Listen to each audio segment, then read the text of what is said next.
Hello everyone, this is Aditya Keshwani. Welcome to my YouTube channel Sapin Tutorials. So in this particular video, I had invited a guest. Basically, he is a student. He had secured All India rank 135 in IIT JAM.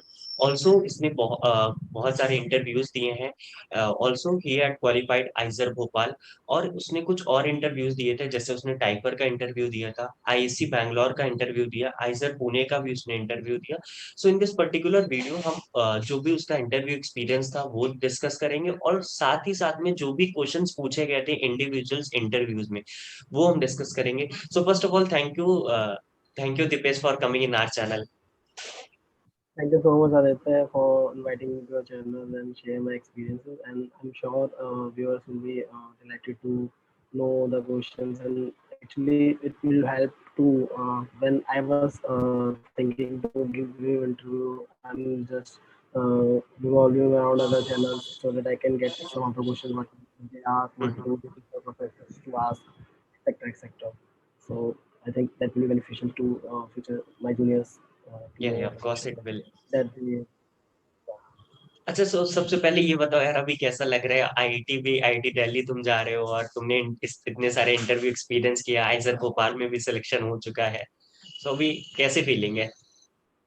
अभी मतलब बहुत अच्छा लगता है क्योंकि एक वैसे ही 12th class से ही ऑप्शन था कि मतलब आईटी में जाना है तो जेई में जेई एडवांस सब फॉलो करते हैं वही दिया था. सो उसमें किसी बेस पे नहीं हो पाया, मेंस में अच्छा हुआ पर एडवांस इतना अच्छा नहीं हो पाया. देन फिर केमिस्ट्री में इंटरेस्ट था तो फिर केमिस्ट्री ऑनर्स में आ गए. एंड देन फिर उसके बाद हमें सेकेंड ईयर थर्ड ईयर में पता चला कि एग्ज़ाम होता है उसके थ्रू हम आईआईटी से दोबारा जा सकते हैं. तो फिर वही था कि आईआईटी दिल्ली आईआईटी बॉम्बे इसमें किसी में जाएँ. देन फिर आईएसएस का कुछ पता चला. मेरा एक फ्रेंड था उसका आईएसएस हो गया था पीएचडी में. तो आईएसएस का रिसर्च में काफ़ी अच्छा नाम है तो मैंने कहा इंटरव्यूज़ भी देंगे जैम के बेसिस पे. सो अच्छा, सो तुम्हें आईआईटी जैम के बारे में पहले जब तुम ग्रेजुएशन कर रहे थे, आई थिंक तुम्हारा ग्रेजुएशन दिल्ली यूनिवर्सिटी से. या गवर्नमेंट कॉलेज. ओके. सो मतलब जब तुम ग्रेजुएशन कर रहे थे तो तुम्हें आईआईटी जैम के बारे में कब पता चला? मुझे एक्चुअली पता चला था मेरे सेकंड ईयर के लास्ट में जब हमारा एक्चुअली थर्ड सेमेस्टर आ रहा था तब हमारे टीचर्स ने या सीनियर्स जो प्रिपरेशन करने में लग रहे थे क्योंकि उनका नेक्स्ट ईयर था तो उनके बाद से पता चला. तो मतलब जब तुम्हें सेकेंड ईयर पता चला कि यार हम दोबारा आईआईटी में जा सकते हैं, सो मतलब फिर कुछ प्लान किया, सेकेंड ईयर से ही स्टार्ट किया था या थर्ड ईयर में आते आते फिर स्टार्ट किया? Second year first and second year तो मतलब ऐसे ही नॉर्मल जैसा कॉलेज लाइफ चलता है अपना कॉलेज की प्राइवेट आमदों से दूसरे वर्क करो ये सब. हम थर्ड ईयर में आके सीरियस हुए थे कि हम जैम वगैरह देना नेक्स्ट ईयर तो फैब में अप्रैल में ऐसे देना. फिर हमारे केस में था क्या था कि मार्च में लॉकडाउन लग गया था सब कुछ ओवर. कॉलेज लाइफ सब कुछ ऑनलाइन चल रहा था असाइनमेंट बेस्ड एवेल्यूशन हो रहा था. तो फिर उसी टाइम हमने सोचा कि प्रिपरेशन कर लेते जैम का क्योंकि सारे फ्रेंड्स या सब वही कर रहे हैं एक्चुअली. सो मतलब जब तुमने ये मार्च में प्रिपरेशन, तो तुमने कोई कोचिंग ली थी या सेल्फ? सेल्फ प्रिपरेशन करी थी मैंने. चल.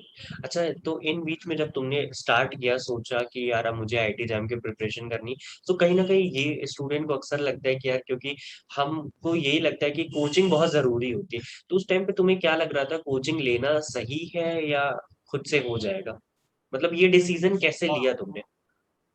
मैं ये समझता हूँ कि कोचिंग कोचिंग ज़रूरी है उसके लिए अगर कोई पर्सन से नहीं बना पाता एक अपना प्रॉपर टाइम टेबल फॉलो नहीं कर पाता. ऐसा होता है सबके केस में हम्म. होता है कि हम खुद का टाइम टेबल नहीं फॉलो कर पाते. अगर हम बनाते हैं तो हम नहीं फॉलो कर पाते.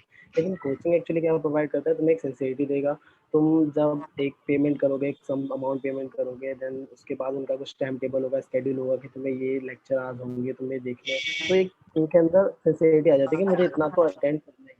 तो वही सेम चीज़ सेल्फ प्रिपरेशन के केस में मैंने ऑब्जर्व करा खुद से कि मैं वो चीज़ नहीं ऑब्जर्व कर पाता था या उतना फॉलो नहीं कर पाता. लाइक मैंने अगर मैं एक सिटी में बैठा तो मैंने 5-6 लेक्चर्स देख लिए कभी या फिर कोई क्वेश्चन सॉल्व कर लिए तो वो मेरा हो गया काम. लेकिन फिर नेक्स्ट डे मैं हो सकता है कुछ ना भी पढ़ा हो. ऐसे भी केसेस आते थे ऐसे भी दिन होते थे. तो सेल्फ प्रिपरेशन में ये रहता है कि तुम्हारे मूड पर डिपेंड करता है. लेकिन कोचिंग में तुम्हें सिंसियरिटी आएगी एक टाइम टेबल बनेगा. टेस्ट सीरीज देना बहुत ज़रूरी है मैंने. सो अच्छा, जब तुमने अपना ये प्रिपरेशन स्टार्ट किया, सो तुमने मतलब सेल्फ स्टार्ट किया, सो किस तरीके से तुम स्टार्ट किए, मतलब क्या क्या पहले पढ़े, प्लान क्या था तुम्हारा कि यार इस तरीके से मुझे चलना है, कौन कौन सी बुक्स रेफर की तुमने? तो स्टार्टिंग में तो मेरा यही था कि पहले मैं जो मेरे सीनियर्स हैं, जो क्वालीफाई कर चुके हैं, अ, वो अभी आईआईटी दिल्ली में हैं, तो मैं उनका ओके। बहुत थैंक्स बोलना चाहूँगा कि उन्होंने मेरी बहुत हेल्प करी। तो उन्होंने स्टार्टिंग में बताया कि फिजिकल्स वगैरह, फिजिकल से स्टार्ट करो, फूल शर्मा पठानिया एक बुक है, जिसके न्यूमेरिकल्स अगर आप सॉल्व एग्जाम्पल्स भी कर लो, के एल कपूर है, उसके भी सॉल्व एग्जाम्पल्स कर लो, या फिर क्लेडन जो लाइक मैं कहूँगा बाइबल है ऑर्गेनिक केमिस्ट्री की, क्या है? मतलब क्लेडन लेडन सो मस्त है, इतना मस्त है कि मतलब इसमें क्वेश्चन डायरेक्ट उठ के आते हैं, और ये बात बिल्कुल सच है, मैंने भी फील करा है प्रीवियस ईयर सॉल्व करते टाइम, और इस टाइम भी पेपर्स में थे कुछ क्वेश्चन से रिलेशन रखते हैं। तो मैंने स्टार्टिंग में यही बुक से ट्राई करा था कि मैं स्टैंडर्ड बुक्स से जाता हूँ, स्टैंडर्ड बुक्स के थ्रू एटकिंस आगे देखी थी, पर उतना अपना लेवल नहीं लगा था कि समझ में आ पाएगा कुछ, तो पूरी क्षमा बनाने के ओके। देन क्लीडन। अच्छा, मतलब अक्सर यही होता है यार, हम देखते हैं कि यार क्लेडन एक तो इतनी मोटी बुक होती है, अक्सर स्टूडेंट देख के तो पहले उसको डर जाते हैं, क्योंकि मुझे भी याद है मैं बीएससी सेकेंड ईयर में क्लेडन जब मैंने ली, मैंने कहा यार इतनी भारी होती है वो बुक, अगर उसको लेके सो जाओ चेस्ट पे अपने, तो मतलब बहुत बहुत वेटेज होता है उसका। तो फिर मतलब, तो तुमने कैसे सोचा, मतलब प्लान क्या था क्लेडन को पढ़ने का? क्योंकि अक्सर ये होता है कि हम बुक्स समझ नहीं पाते कि हमें स्टार्ट कैसे करें, लाइन बाय लाइन रीड करें, कि किस हिसाब से तुमने क्या सोचा था? एक्चुअली मैंने क्लेडन ना मेरे 11th 12th के टाइम भी केमिस्ट्री में मेरे जो टीचर मुझे पढ़ाते कोचिंग देते थे, उन्होंने क्लेडन के बारे में मुझे बताया। तो मैंने क्लेडन, ऐसा नहीं था कि मेरे लिए वो न्यू है, मैंने पहले देखा था, फिर बीएससी के 2 इयर्स मैंने उतना खास नहीं देखा, सिर्फ क्योंकि जो हमारे यूनिवर्सिटी एग्जाम्स होते हैं वो या तो प्रीवियस ईयर से या फिर जो दूसरी अदर बुक्स हैं इंडियन राइटर्स की, उनसे हो जाता था सॉल्व। तो ऐसा क्लेडन के लिए कुछ खास है कुछ नहीं था, पर जब मैंने प्रीवियस ईयर एनालाइज करा तो पता चला कि क्लेडन मतलब एक मस्ट बुक है, इसको पढ़ना ही चाहिए। तो क्लेडन फिर एक पहले बात उसकी जो प्रिंटिंग है और वो कलरफुल या जो इलेक्ट्रॉन क्लाउड वगैरह शो करता है, काफी इंटरेस्ट जगाती है वो चीजें। बुक्स मोटी है, उसके पेपर का वेट आप ऐसे नहीं सकते कि पेपर का वेट ज्यादा है, लेकिन जो इंटरेक्शन आता है ना पेपर उसको पढ़ते टाइम, क्लेडन को कि कैसे इलेक्ट्रॉन क्लाउड है, इलेक्ट्रॉन का ट्रांसफर हो रहा है, होमोलोमो जो एमओ2 अप्रोच है वो बेस्ट है, तो यस। काफी चीजें क्लियर होती हैं। अच्छा, एक चीज ये बताना, मतलब कि अगर हम क्लेडन को स्टूडेंट सोच रहे अभी से, अगर वो अभी परचेज कर रहा है बुक, तो उसको पहले कौन कौन से चैप्टर रेफर करने चाहिए, मतलब क्योंकि यही होता है कि हम सोच तो लेते हैं बट कर नहीं पाते, क्योंकि एक तो इतनी मोटी बुक होती है, हम उसी को लेके थोड़ा ना कहीं डर जाते हैं कि यार हमसे नहीं हो पाएगी इतनी मोटी। सो कहीं ना कहीं कौन कौन से चैप्टर उसको, अगर क्लेडन उसको अच्छे से पढ़ना है, सो अप्रोच क्या होना चाहिए? वो चीज मैं जी उसके स्टार्टिंग के जो कुछ चैप्टर्स है वो बहुत ही बेसिक्स है, लाइक ऐसा ऐसे बेसिक है कि कोई 10th स्टैंडर्ड का बच्चा अगर ऑर्गेनिक सीखना चाहता है, 11th 12th में हम इतनी ऑर्गेनिक सीख लेते हैं कि हमें काफी चीजें समझ में आने लग जाती है। हम्म। तो अगर हम स्टार्टिंग के 1 से 5 चैप्टर लीव भी कर दें तो कोई इशू नहीं आएगा, लेकिन 6 चैप्टर से जब स्टार्ट होते हैं ना टॉपिक्स, जैसे nucleophilic addition to CO group, या और मैनी रिएक्शन से इस टाइप की carbonyl addition, then elimination substitution, ये जो सारी चीजें जो आती हैं ये चैप्टर इंपॉर्टेंट बन जाते हैं। अगर आप एसिमेट्रिक सिंथेसिस ये सब लीव भी कर दो और उसके बाद लास्ट में पेरिसाइक्लिक का थोड़ा बहुत आइडिया ले लो, तो वो जरूरी है। And I will must say कि क्लेडन के सॉल्व एग्जांपल्स जरूर एक बार देख के जाना, देख के नजर की मदद तुम्हें पता होना चाहिए, क्योंकि उसमें क्वेश्चंस ऐसे होते हैं एग्जांपल्स में जो थोड़ा नॉर्मल जो गाइडलाइंस होती है उनसे हट के होते हैं, लाइक कि कुछ हाइड्रोलाइज हो रहा है तो उसमें एक ग्रुप हो रहा है एक नहीं हो रहा, तो उसका रीजन उन्होंने समझा रखा है, तो उससे क्वेश्चन डायरेक्ट उठ के आ जाता है एग्जाम में। सो ये चलो ऑर्गेनिक के लिए हो गया, और तुमने इनऑर्गेनिक के लिए कौन सी बुक प्रेफर की थी? इनऑर्गेनिक के लिए मैंने हुई प्रेफर करी थी, क्योंकि उसमें एसिड बेस वाला पार्ट काफ़ी अच्छा था, और मेन ग्रुप वाला भी मुझे कोऑर्डिनेशन ये सब उसमें अच्छा लगा, क्योंकि स्ट्रक्चर्स वगैरह काफ़ी जैम में आने लगे थे कि इसके स्ट्रक्चर में कोऑर्डिनेशन नंबर क्या होगा, तो मैंने ये प्रेफर करा था कि मैं एक बार देख के जाऊँ। एंड अगेन इसके कोऑर्डिनेशन के लिए I will say Ajay Kumar is best, क्योंकि उसमें यूनिवर्सिटी के भी काफ़ी चीज़ें होती हैं जो यूनिवर्सिटी एग्जाम्स में आता है, और जैम में भी काफ़ी सिंपल लैंग्वेज में समझा रखा है। हमारे दिल्ली यूनिवर्सिटी के प्रोफेसर हैं वो अजय कुमार। Okay okay. और फिजिकल के लिए तो तुमने पीएसपी रेफर की होगी बस। हाँ, क्या या फिर केली। Okay okay. अच्छा, एक चीज ये पर्टिकुलर वीडियो में ये बताना, क्योंकि ये होता है कि हम मैनेज कैसे करें टाइम को, कि ग्रेजुएशन हमारा भी चल रहा होता है, बीएससी भी, उसमें भी हमें टाइम देना पड़ता है। लेकिन ठीक है, तुम लोग के टाइम पे तो ये हुआ कि कोविड चल रहा था, तो कहीं ना कहीं थोड़ा सा तो एक रिलैक्सेशन मिल ही जाता है। सो मतलब एक जनरल स्टूडेंट, अगर कोविड नहीं चल रहा है, नेक्स्ट ईयर की अगर बात करते हैं, कोविड थोड़ा सा कम होता है, सो कहीं ना कहीं उन सारी चीजों को मैनेज कैसे करें, आईडी एग्जाम के लिए प्रिपरेशन का अलग से टाइम कैसे निकालें, और कॉलेज का जो शेड्यूल होता है वो भी काफी हेक्टिक हो जाता है। सो ये कैसे प्लान करें? या एक्चुअली ये सेम चीज़ मैं भी सोच रहा था जब मैं अपने सेकंड ईयर में था कि अगर मैं थर्ड ईयर प्रिपरेशन में जाता हूँ और अब उस टाइम कोई श्योर नहीं था कि ये कोविड वगैरह ऐसा कुछ कोविड, ये। नवंबर में था हमें, लेकिन हमें लगता कि चाइना से यहाँ कैसे आ पाएगा, इस तरह हम सोच रहे थे। और फिर जब मार्च में पता लगा कि ऐसा लॉकडाउन, तो हमारे लिए तो सिचुएशन काफ़ी फेवरेबल थी। लेकिन मैं ये समझता हूँ कि अगर हम सेकंड ईयर में या फिर जो मेरे जूनियर्स आएँगे थर्ड ईयर में, उनकी प्रिपरेशन के लिए ये होना चाहिए कि अगर आप किसी का भी नॉर्मल कॉलेज टाइमिंग देखें तो वो 9 टू 5 रहता है। 9 टू 5 यस। रहेगा, तो मैं ये प्रेफ़र करूँगा कि आप केमिस्ट्री ऑनर्स के स्टूडेंट हो तो तुम्हें फाइल्स वगैरह कंप्लीट करनी होगी। तो कॉलेज में इतना टाइम मिल जाता है कि आप फाइल्स वगैरह कंप्लीट कर लो और मतलब कॉलेज का काम कॉलेज में छोड़ के आ जाओ। देन उसके बाद जो आपकी प्रिपरेशन का टाइम है, अगर आप 2 से 3 आवर्स भी देते हो अपने इवनिंग टाइम में, तो वो पर कंसिस्टेंसी मेंटेन करना इम्पोर्टेंट है। मतलब अगर आप कंसिस्टेंट रहोगे तो उसका तुम्हें श्योरली बेनिफिट मिलेगा कि कंसिस्टेंट रहोगे उस चीज़ के लिए, तो वो धीरे-धीरे ऐड अप होती जाती है चीज़ें। कि आप 1 आवर एक्स्ट्रा दे रहे हो तो वो 1 आवर एक 1 मंथ में, 2 मंथ में एक्स्ट्रा नज़र में आएगा उसका इफ़ेक्ट। एंड वीकेंड्स पे आई मस्ट से कि वीकेंड पे तुम्हें ज़्यादा आवर्स देने चाहिए। अच्छा, तुमने एक यहाँ वर्ड यूज किया, कंसिस्टेंसी। अक्सर यहीं पे सारे स्टूडेंट लैक होते हैं। कहीं ना कहीं हम प्लान तो कर लेते हैं कि यार आज का हमने टाइम टेबल बना लिया, या हम एक वीक का बना लिया, लेकिन वो जो कंसिस्टेंसी उसको कैसे मेंटेन करें? सबसे बड़ा चैलेंज वही होता है कि हम कंसिस्टेंसी नहीं मेंटेन कर पाते हैं। एक्चुअली होता है कि जैसे हमारा मूड है तो आज हमने 5 आवर्स पढ़ लिया और नेक्स्ट या टाइम का अगर एग्जैक्टली मैं एग्जैक्टली। कभी कभी मेरे साथ भी यही हुआ है कि बीएससी सेकेंड ईयर में मैं किसी दिन 6 से 7 लेक्चर देख लिया, 7 घंटे पढ़ लिया, और किसी दिन पढ़ा ही नहीं। सो वो कंसिस्टेंसी को कैसे मेंटेन करें? मैं ये समझता हूँ कंसिस्टेंसी मेंटेन करने के लिए तुम्हें एक प्लान डे को अपने प्लान करना पड़ेगा एडवांस में, लाइक सोते time it will hardly take 10 to 15 minutes, I must say कि तुम्हें नेक्स्ट डे क्या क्या तुम्हारे ऑब्जेक्टिव है, क्या क्या करना है, और साथ में आज आपने जो लेक्चर्स देखे उनके आप उनके बेसिस पे क्वेश्चन प्रैक्टिस कर सकते हो, प्रीवियस एनालाइज कर सकते हो, प्रीवियस क्या क्वेश्चन आ रहे हैं, या फिर जो असाइनमेंट्स वगैरह आता है तो असाइनमेंट्स वगैरह सॉल्व कर सकते हो वो सारी चीज़ें। तो ये जब एक डे पहले एडवांस में प्लान रहेगा आपके पास, तो उससे आप कंसिस्टेंसी में मेंटेन करने में इशू नहीं आएगा। दूसरी बात, जितना आप डिवोशन दिखाओगे, जितना कंट्रीब्यूट करोगे, टाइम को इन्वेस्ट करोगे, तो उतना इंटरेस्ट आएगा। Okay.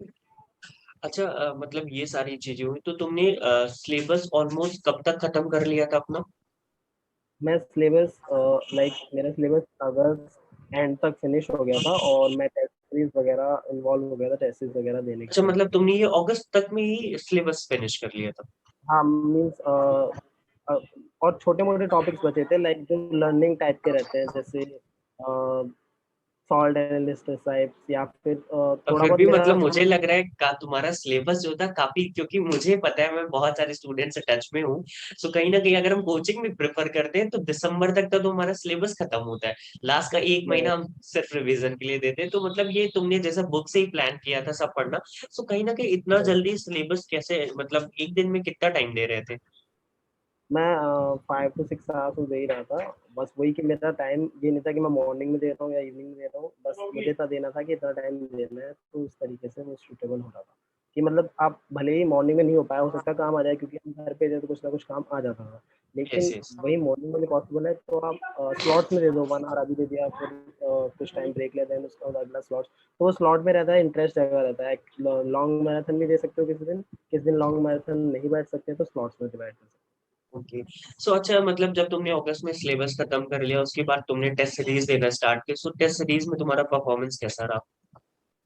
टेस्ट सीरीज में परफॉर्मेंस मेरा लाइक स्टार्टिंग में तो बहुत ही वीक था, या फिर मींस क्योंकि हम क्वेश्चन से एक वैसी प्रैक्टिस नहीं हो पाई थी, क्योंकि बुक रीडिंग में ये होता है कि आप क्वेश्चन कर रहे हो तो तुम्हारे पास टाइम है काफ़ी, तुम टाइम दे रहे हो, अच्छे से समझ रहे हो कि डेप्थ में जा रहे हो उस क्वेश्चन में। लेकिन जब टेस्ट सीरीज में एक टाइम लिमिट है, मैंने जो प्रोमिनेंट इंस्टीट्यूट्स हैं सबकी टेस्ट सीरीज ज्वाइन करी थी, क्योंकि ओके। स्कूल में है तो मैंने सबकी टेस्ट सीरीज दी थी। तो उसमें टाइम लिमिट था, फिर मैं एक और मेरा ये मानना था कि टेस्ट सीरीज बहुत इंपॉर्टेंट है, क्योंकि यस। उसका हर एक क्वेश्चन मैं ये समझता था कि मैंने एक टेस्ट दिया है तो उसके सारे क्वेश्चंस मुझे आने चाहिए, उसके पीछे क्या कंसेप्ट था, है ना? और वो ये अच्छा था कि वो लोग सॉल्यूशन प्रोवाइड करते थे टेस्ट सीरीज का। तो मैं समझ सकता था कि कंसेप्ट इसके पीछे क्या है, और अगर जो वो मेरा कंसेप्ट वीक है या छूट गया या फिर हो सकता है मैंने उसे सही से नहीं पढ़ा, तो मैं दोबारा उसे रिकॉल कर सकता हूँ और दोबारा रीचेक कर सकता हूँ जाके। तो मैंने ये जब भी कोई टेस्ट देता था तो उसको नेक्स्ट डे अच्छे से एनालाइज करता था कौन सा क्वेश्चन नहीं हुआ। मैंने एक्चुअली टेस्ट अटेम्प्ट की एक कॉपी बना रखी थी और एक कॉपी बना रखी थी जो एरर्स हुए उनके कंसेप्ट को लिखने की। वो मेरे पास 2 कॉपीज़ अभी भी हैं। मैं मतलब वो पूरी कॉपीज़ शायद 200 पेजेज़ की होंगी, उसमें मैंने सिर्फ टेस्ट दिया है कि मैंने टेस्ट अटेम्प्ट करते टाइम क्या अप्रोच थी और अब मैं कैसे कर सकता हूँ। Okay okay. अच्छा, तो इस बीच में जब तुम टेस्ट सीरीज दे रहे थे, सो तुम्हारा रिवीजन का क्या प्लान था? मतलब किस हिसाब से तुम रिवीजन कर रहे थे? क्योंकि यही होता है, नोट्स तो बना लिए, बुक से हमने पढ़ लिया, नोट्स बना लिए, रिवीजन का क्या सीन था तुम्हारा? रिवीजन का ये सीन था कि जैसे माइनर टेस्ट वगैरह होते थे टेस्ट सीरीज के अंदर, उसमें 2 से 3 टॉपिक्स आते थे। लेट्स से इक्विलिब्रियम ले लेते हैं, तो आयनिक इक्विलिब्रियम आ रहा है, फेज इक्विलिब्रियम आ रहा है और केमिकल इक्विलिब्रियम आ रहा है। ओके। तो उससे 2-3 दिन पहले मैं रिवाइज़ कर लूँगा टॉपिक को। अब होता क्या है कि एग्ज़ाम टाइम में हमें रिकॉल करनी होती चीज़ें। अगर मैं आज के दिन कोई टॉपिक रिवाइज़ करूँ और उसका शाम में टेस्ट दे दूँ, तो मेरी परफ़ॉर्मेंस हो सकता है 80 टू 90% बहुत अच्छी हो। लेकिन वही सेम चीज़ मैं आज रिवाइज़ करके 2 दिन बाद करूँ तो मेरी परफ़ॉर्मेंस 60% हो सकती है। तो मैं इस अप्रोच को रख के चलता था कि मैं एग्ज़ाम टाइम में या एग्ज़ाम डे से 1-2 दिन पहले तो उतना रिविज़न नहीं कर पाऊँगा। तो मैं अपने ब्रेन को इस तरीके से ट्रेन करता था कि मैं रिकॉल कर पाऊँ 2-3 दिन पहले पढ़ी हुई चीज़ें। लाइक मैंने मंडे को अगर रिविज़न किया है कोई चीज़, तो मैं उसका टेस्ट प्रेफ़र करता था वेडनेसडे को दूँ, ताकि मैं देख चेक कर पाऊँ कि इस टॉपिक से मेरी रिकॉलिंग पावर कितनी है। और फिर ओके। अगर आप वो समझ लोगे कि वेटेज कितना है एग्ज़ाम का, आपको हार्ड वर्क करने की ज़रूरत नहीं है, स्मार्ट वर्क करने की ज़रूरत है। क्योंकि सिलेबस तो बहुत ज़्यादा है, लेकिन कुछ टॉपिक्स हैं जो एक पूरा ट्रेंड चलता आ रहा है और वही ट्रेंड फ़ॉलो करती है हर आईआईटी। चाहे कोई भी ऑर्गनाइज़िंग इंस्टीट्यूट हो, इस बार बहुत हाइप बनी थी कि आईआईसी बैंगलोर है, तो कैसे पेपर बनाएगा, एक रिसर्च इंस्टीट्यूट है, ऐसा कभी हुआ नहीं है। हम सबसे सुनने में आ रहा था, लेकिन जब पेपर आया एग्ज़ाम तो काफ़ी उन्होंने काफ़ी ज़्यादा चेंजेस नहीं करे, 2020 के बेसिस पर ही था, कोऑर्डिनेशन, ऑर्गनोमेट्रिक्स वही सेम चीज़ आई थी। ऑर्गेनिक इस बार थोड़ी हाई लेवल कर दी हुई, कुछ वीडियो इन्वॉल्व करी थी and physical I must say कि थोड़ी लेंथी थी पर इट वाज ओके। अच्छा, मतलब पीएसपी से अगर कोई स्टूडेंट पीएसपी पढ़ता है तो उससे फिजिकल पूरी हो जाएगी?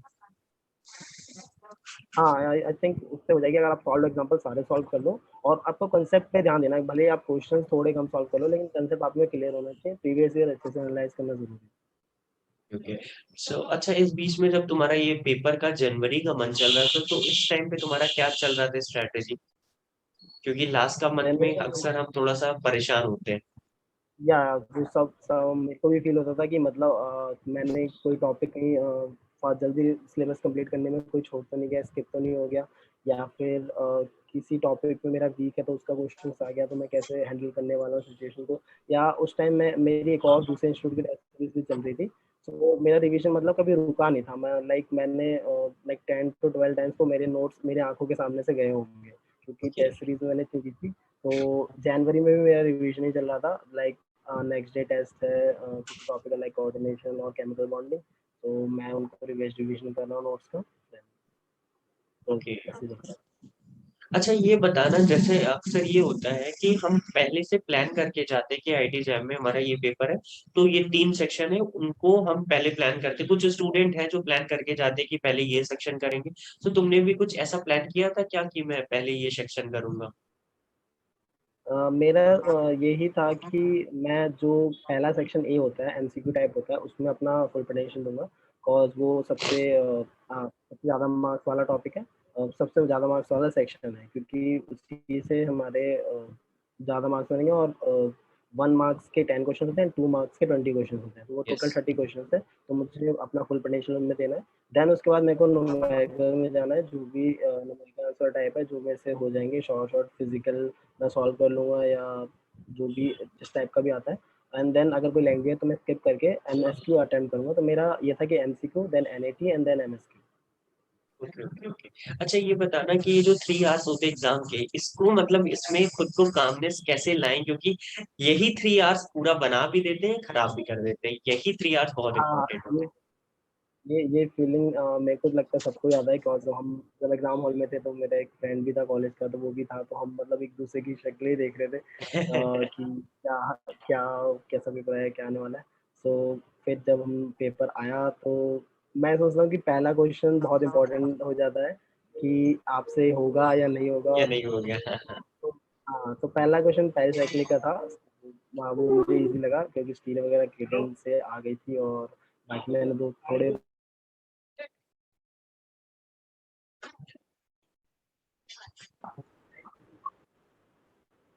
या सो ओके, फिर उसके बाद जब तुमने ये सब स्टार्ट किया, फर्स्ट क्वेश्चन तुम्हारा पेरिसाइकिल का, उसके बाद फिर क्या हुआ? देन थोड़ा कॉन्फिडेंस आया, questions was not so hard, simply तो एक कॉन्फिडेंस आ गया कि ठीक है। तो देन उसके बाद नेक्स्ट क्वेश्चन होते गए, तो जिसके हम्म। पूरे काइनेटिक्स आया, देन कोऑर्डिनेशन, ओएमसी। तो OMC was like I can say my strength topic, तो उसके 2-3 क्वेश्चन देखे, तो मेरे को थोड़ा उस पे कॉन्फिडेंस आया। देन उसके बाद और क्वेश्चंस होते गए, एंड देन मैं एनईटी पे गया, तो एनईटी क्वेश्चन किए। देन एमएसक्यू वाज लाइक बहुत कंफ्यूजिंग थे, उसमें टाइम टाइम लगा, लाइक 20 मिनट्स मेरे उसमें गए थे। 10 क्वेश्चन थे, पर एमएसक्यू में टाइम लॉस होता है क्योंकि हर एक ऑप्शन को आपको थोरोली चेक करना पड़ता है कि इसमें क्या ऑप्शन हो सकता है, क्या आंसर हो सकता है, नहीं हो सकता। तो उसमें थोड़ा टाइम गया था मेरा। ओके, और एनएटी का क्या रोल था, मतलब एनएटी तुमने कैसे टैकल किया?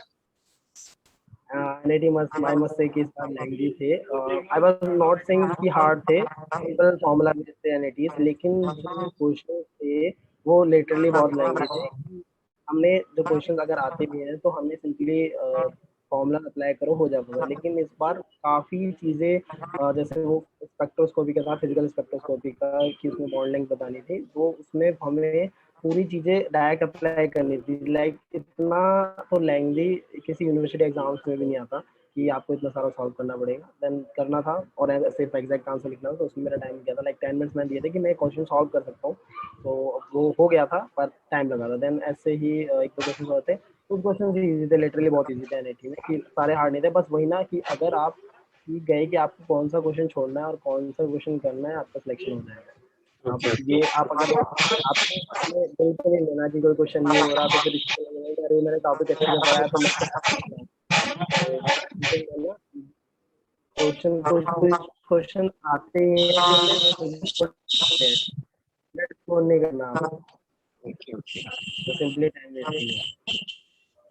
अच्छा एक बात ये बताना, अभी तुम्हारा आईआईटी दिल्ली भी हो चुका है एंड तुम्हें आईसर भोपाल भी, मतलब सो आईआईटी दिल्ली चूज करने का क्या मतलब, तुम्हारा क्या प्लान था कि आईआईटी दिल्ली तुमने चूज किया? फर्स्ट फर्स्ट फर्स्ट टाइम ऐसे कि घर के पास है, और फैमिली वाले बड़े खुश हुए कि आईआईटी दिल्ली जा रहा है। मैं क्योंकि यहाँ दिल्ली एनसीआर गाजियाबाद में रहता हूँ, तो दिल्ली यहाँ से लाइक 45 मिनट 1 आवर का रास्ता है, तो घर वाले खुश हुए कि घर के पास रहेगा तो सही रहेगा। एंड सेकेंडली ऐसा भोपाल में मेरे जाने का ये नहीं था, क्योंकि वो कमिटमेंट एक 7 ईयर्स का कमिटमेंट हो जाएगा, लाइक इंटीग्रेटेड पीएचडी है। उनके पास ऑप्शन था, उन्होंने ओरिएंटेशन में बताया था कि इंटरव्यू से एक दिन पहले कि आप 3 ईयर्स लेके एमएस की हाँ डिग्री ले एंड कर सकते सकते हो, एमएससी डिग्री हैं। लेके वो आपको लीव करने का ऑप्शन देते हैं। हाँ, आप 1 ईयर एक्स्ट्रा वर्क करे थे और वहाँ पे वो लीव करते हैं। स्टाइपेंड भी शायद 10,000 था के आसपास। देन ऑफर लेटर वगैरह सब कुछ आ गया था, तो मैंने फिर फैमिली को बोल दिया था कि मैं आईआईटी दिल्ली जा रहा हूँ, क्योंकि अभी I am not sure about my PhD, और अगर पीएचडी करनी भी तो I am looking for my foreign options, तो फिर इंटीग्रेटेड में उतना मन नहीं था। Otherwise if it was simple MSc then I will consider ऐसा। Okay okay okay. सो मतलब आईआईटी दिल्ली चूज करने का एक तो ये भी सिंपल सा है कि यार घर के बहुत पास है, सो ये भी है। और कहीं ना कहीं मुझे भी ये लगता है यार, इंटीग्रेटेड पीएचडी में ना वो 7 साल का जो कमिटमेंट होता है, क्योंकि मान लो हम पहुंच तो गए, मान लो हमें अच्छा गाइड नहीं मिला इन केस, सो कहीं ना कहीं फिर वो 7 साल हमको, क्योंकि पीएचडी में पेशेंस का बहुत बड़ा रोल होता है, अगर हमारे अंदर पेशेंस नहीं होगा तो इंटीग्रेटेड पीएचडी बहुत टफ हो जाता है। क्योंकि और स्पेशली ऑर्गेनिक केमिस्ट्री की बात करूँ तो उनके लिए तो बहुत ही ज्यादा टफ होता है, क्योंकि ऑर्गेनिक केमिस्ट्री में रिसर्च करना मतलब बहुत बड़ी बात होती है। सो अच्छा, मतलब एग्जैक्टली। ये सारी चीजें हुई। अच्छा, फिर कुछ क्वेश्चन डिस्कस करते हैं कि कौन कौन से इंटरव्यूज में तुमसे क्या क्या क्वेश्चन पूछे गए थे, अप्रोच क्या था तुम्हारा। हाँ हाँ हाँ, बिल्कुल। सो स्टार्ट करते हैं आईसी बैंगलोर से, कि आईसी बैंगलोर में तुमसे क्या क्या पूछा गया था। मैंने नोट करे थे क्वेश्चन। एक्चुअली ऐसे बैंगलोर में क्या था कि एक पैनल उन्होंने बिठा रखा था, कमिटीज थी, और उन्होंने शायद मेरे अकॉर्डिंग शायद 10 to 11 प्रोफेसर्स थे उसके अंदर, और दो हर एक सेक्शन के, लाइक ऑर्गेनिक के दो प्रोफेसर, दो प्रोफेसर एंड फिजिकल के दो प्रोफेसर। तो मुझे ये बात अच्छी लगी कि वो लोग स्टार्टिंग में आपसे थोड़ा इंट्रोडक्शन लेकर प्रेफरेंस पूछ रहे थे, तो ये चीज़ बेस्ट थी। और मैंने फिजिकल उतना अच्छा रिवीजन नहीं करा था, और हम जैम के करीब 3 to 4 मंथ बाद इंटरव्यू दे रहे थे, तो वो सेम चीज़ उतना रिकॉर्डिंग नहीं रहता। तो हम्म। मैंने ऑर्गेनिक रिवाइज करा था नॉर्मली थोड़ा बहुत। तो मैंने प्रेफर करा कि ऑर्गेनिक से ही मैं बोलूँ, तो उन्होंने कंसिडर करी मेरी बात, और फिर ऑर्गेनिक के ही प्रोफेसर से मुझसे पूछे थे। तो ऑर्गेनिक में स्टार्टिंग ऐसे बैंगलोर में ये था कि उन्होंने एक कमेटी थी, उनने लाइक मीट लिंक था, एक वेटिंग रूम था और एक मेन रूम था। तो उसमें वो एडमिट कर रहे थे, और हर एक सेक्शन के उन्होंने आई थिंक टू प्रोफेसर थे, ऑर्गेनिक के दो प्रोफेसर, फिजिकल के दो, एंड सिमिलरली ऑर्गेनिक के। तो स्टार्टिंग में उन लोगों ने इंट्रोडक्शन के बाद मुझे ये चीज़ अच्छी लगी कि पूछी कि आप प्रेफरेंस क्या देना चाहोगे, तो मैंने ऑर्गेनिक प्रेफर करा। देन उन्होंने पूछा then inorganic and then physical. So फिर स्टार्टिंग में ही जो ऑर्गेनिक के प्रोफेसर थे, मैम ने स्टार्ट करा और उनसे पीसीपी वर्सेस केसीपी पूछा। एग्जैक्ट क्वेश्चन ये था कि ब्यूटा में अगर मैं एडिशन कर रहा हूँ एचबीआर में, डिग्री सेल्सियस था -45 डिग्री सेल्सियस, तो बेसिकली वो टेम्परेचर का क्या रोल होता है एडिशन में, थर्मोडायनेमिक कंट्रोल प्रोडक्ट कब बनेगा या काइनेटिक कंट्रोल प्रोडक्ट कब बनेगा। सो वो बेसिकली पूछ रहे थे। तो हाई टेम्परेचर पे टीसीपी फेवर्ड होता है एंड लो टेम्परेचर पे KCP.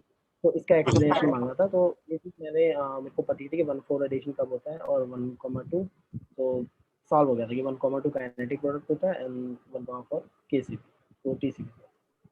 Okay. Then then ma'am ने फिर मेरे को बोला कि if you take formaldehyde and acetaldehyde, so what is this name reaction. तो एक एक चीज़ इतने सारे इंटरव्यूज में मैं ये कहूँगा कि नेम रिएक्शन बहुत ज़्यादा इंपॉर्टेंट है, क्योंकि वो नेम रिएक्शंस नेम कहता है कि वो जो जनरल चीज़ें चल रही हैं उनसे थोड़ा हट के उनमें कुछ अलग चीज़ें फॉर्म हो या अलग चीज़ें हमें।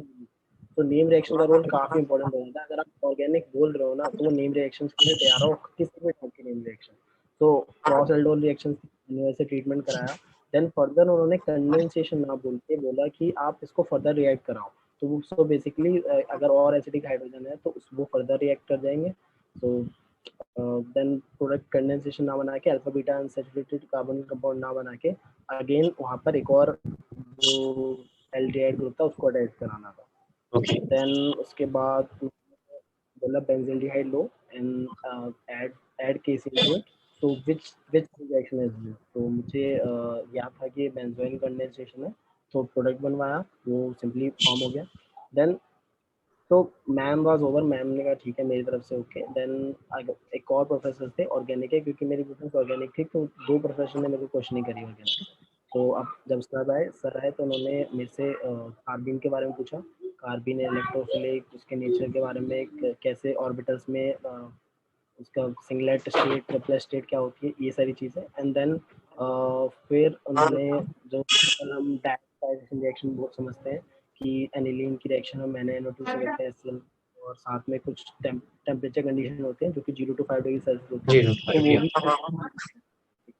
तो N2 positive diazonium salt form बनाया, N2 positive Cl minus at benzene में। देन उसका फिनॉल से ट्रीटमेंट करते हैं, तो वो एक डाई कलर कंपाउंड देता है। वो सिंपल बात है। ऑर्गेनिक में ये था कि अगर आप ऑर्गेनिक बोला है तो be ready to get in that. वो काफी टेस्ट में जा चुके थे कि थोड़ा उसका NMR वगैरह ही पूछ चुके थे। तो वो चीज़ मुझे ये लगा कि अगर आप ऑर्गेनिक या कोई भी अपना प्रेफरेंस बोलते हो तो उसके डीप में जाने के लिए रेडी होना चाहिए।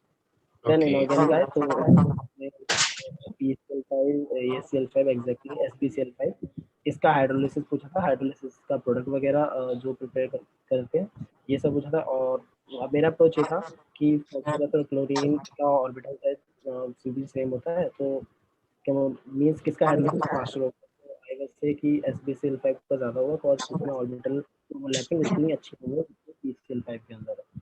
PS जो सेंट्रल एटम है साइड एटम के बीच में। देन एक Cu टाइम उसका स्ट्रक्चर पूछा था, एंड देन उसका मैंने बताने के बाद फिर फिजिकल सेक्शन आया, इनऑर्गेनिक में ये क्वेश्चन थे, एंड देन ओके फिजिकल में आया तो फिजिकल में उन्होंने स्टैगर्ड इक्लिप्स्ड पूछा, जो इथेन इथेन होता है उसकी स्टैगर्ड और इक्लिप्स कॉन्सेंट्रेशन की एनर्जी वैल्यूज पूछी, लाइक जो हम वो करते हैं ना कि जो इक्लिप्स है उसकी एनर्जी हाई लेवल पे होती है, स्टैगर्ड के नीचे होती है, तो उसका उन्होंने एनर्जी लेवल डायग्राम पूछा था और पोजीशन पूछी थी इक्लिप्स कहाँ होगा और स्टैगर्ड कहाँ पे होगा। देन उसके बाद वो आईएनएस इक्वेशन आए, आईएनएस इक्वेशन पूछी क्या होती है, k equals to a raised to power e exponential e minus a by rt, then और थोड़ा एक्टिवेशन एनर्जी से रिलेटेड पूछा है कि टेम्परेचर चेंज करने पे एक्टिवेशन एनर्जी पे क्या इफेक्ट आएगा। सो ये सब मैंने बताया कि टेम्परेचर बढ़ाने पे एक्टिवेशन एनर्जी पे चेंज नहीं होगा, लेकिन रेट बढ़ जाएगा। तो जो फॉर्मूला होता है ln k2/k1 minus a by r 1/22 minus 1/1, basically वो वर्ड जानना चाहते थे, टेम्परेचर कंडीशन दी थी, कैलकुलेशन नहीं करनी थी, बस सिंपली बताना था कि क्या इफेक्ट आएगा, क्या कैसे चेंजेस आ रहे हैं। देन थोड़ा फिर उसके बाद थोड़ा काइनेटिक्स में आ गए थे, काइनेटिक्स में फर्स्ट ऑर्डर के लिए कंसंट्रेशन वर्सेस टाइम का ग्राफ पूछा था, और फिर लास्ट में एक क्वेश्चन थे जिन्होंने मुझसे मैथ्स पूछी थी कि if you take limit x tends to 0 sin x by x, so what will be the answer. तो इसको हम मतलब ये सवाल है 11th-12 का, अगर पीसीएम किसी के पास है तो उसे पता है यस इसका आंसर 1 होता है। हम सिंपली एल ऑर्बिटल लगा के, तो मैंने कहा बोला प्रूव करो, तो मैंने कहा एल ऑर्बिटल लगा देंगे, तो मैंने कहा नो नो नो नो, उन्होंने मुझे तो कहा था एल ऑर्बिटल से नहीं करेंगे, think of some other way. So I okay was thinking हम जैसे डेरिवेटिव करते हैं sin x plus h minus sin x, तो x प्लस माइनस ऐसे करके कुछ कर दे, तो उन्होंने कहा कि नो ये थोड़ा लेंथी हो जाएगा, कुछ और सोचो।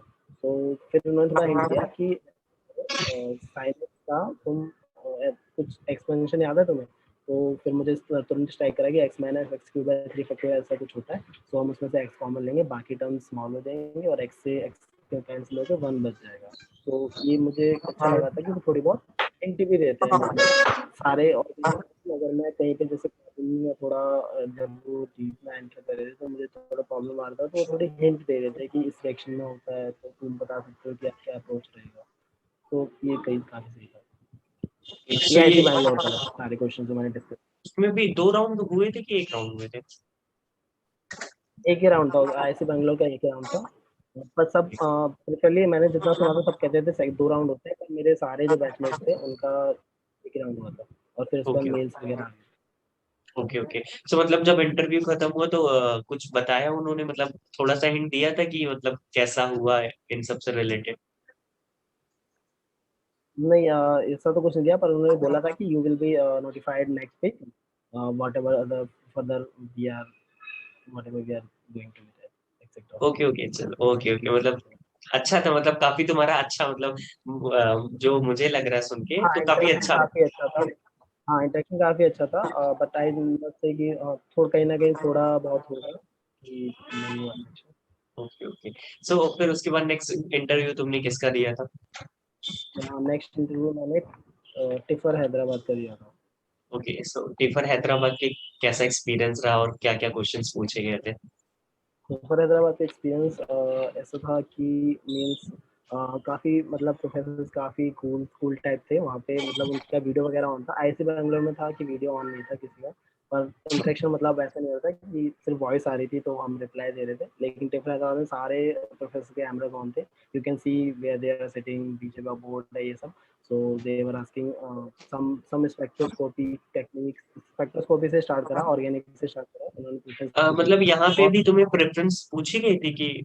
या प्रेफरेंस पूछी गई थी कि आपको क्या प्रेफर करोगे, तो मैंने ऑर्गेनिक ही बोला था, तो ऑर्गेनिक में एनएमआर स्पेक्ट्रोस्कोपी ये सब डिस्कस करा था कि काफ़ी काफ़ी काफ़ी मॉलिक्यूल्स थे, जैसे CH3 मॉलिक्यूल या और प्रोटीन के स्ट्रक्चर में कैसे एनएमआर वगैरह लगेगी, और एक और टेक्निक थी शायद CDS शायद कुछ नाम था, तो इतना मेरा नॉलेज नहीं था, मास्टर्स लेवल का कुछ था वो, तो मैंने कहा मैंने बैचलर में अपना फेस नहीं करा, तो मैंने कहा okay.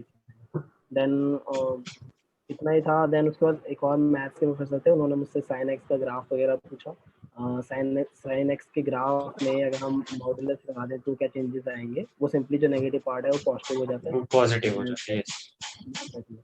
Then sine square x का ग्राफ पूछा, और ये थी कंडीशन कि साइन एक्स में भी प्लॉट करो साइन स्क्वायर एक्स का ग्राफ, तो वो थोड़ा सा उसी उसी पाथ को फॉलो करते हुए थोड़ा सा चेंजेस आ जाते हैं, तो मतलब वो एग्जैक्टली जानना चाहते थे मैथ्स वगैरह।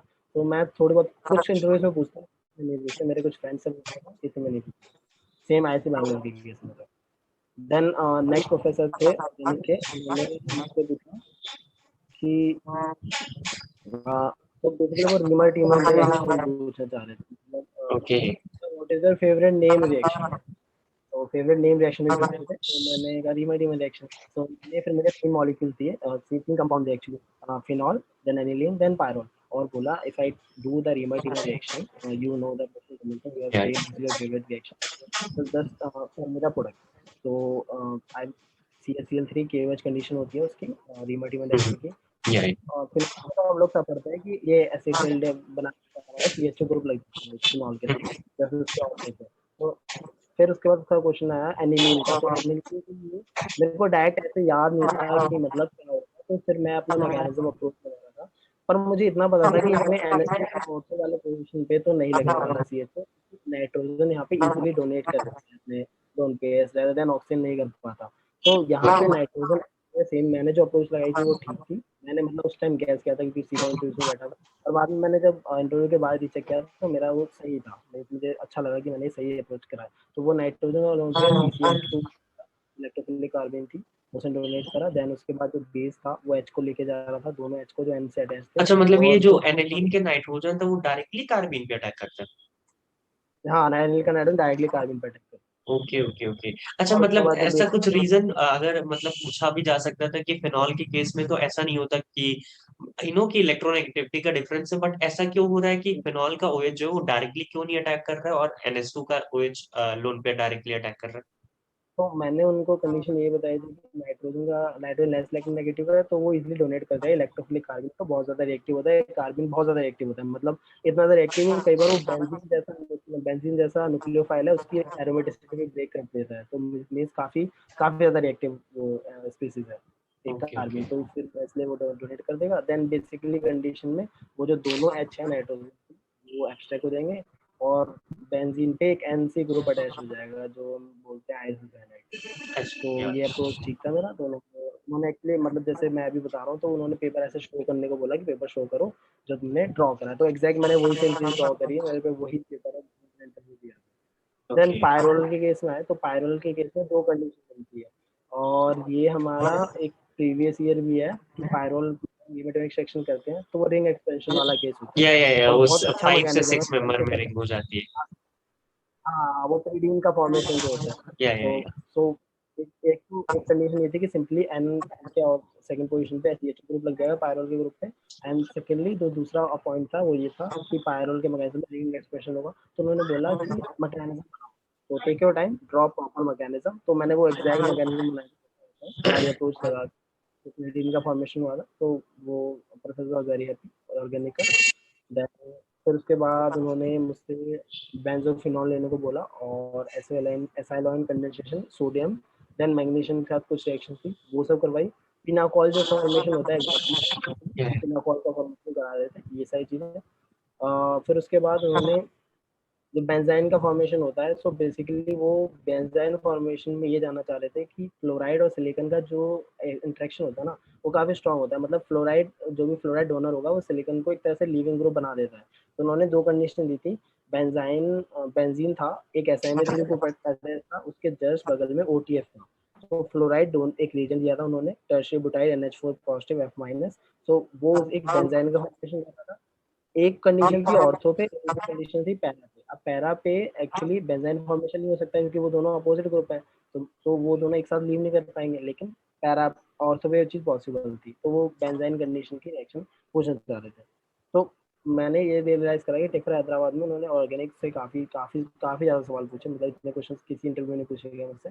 ऑर्गेनिक मैंने बोला था, और मैथ्स थोड़ी बहुत पूछी गई थी। फिजिकल इनऑर्गेनिक कोई मतलब कंसिडर ही नहीं करा उन्होंने पूछने के मतलब फिजिकल और इनऑर्गेनिक का पूछा ही नहीं गया। लिए। नहीं नहीं पूछा नहीं गया। अच्छा, ये कितने मिनट तक चला होगा फिर भी एक अप्रॉक्स इंटरव्यू? 40 मिनट्स, 40-45 मिनट्स है। 40 to 40, बहुत बड़ा टाइम होता है यार, जब हम इंटरव्यू दे रहे होते हैं, तो एक तो बहुत लगता है कि यार काफी देर बहुत तक चल फील रहा होता है कि आप अभी वो प्रोसेस बोल रहे हैं मैकेनिज्म बनाओ, then you are just your head is around, they can see your head only and you are just your है। मैकेनिज्म।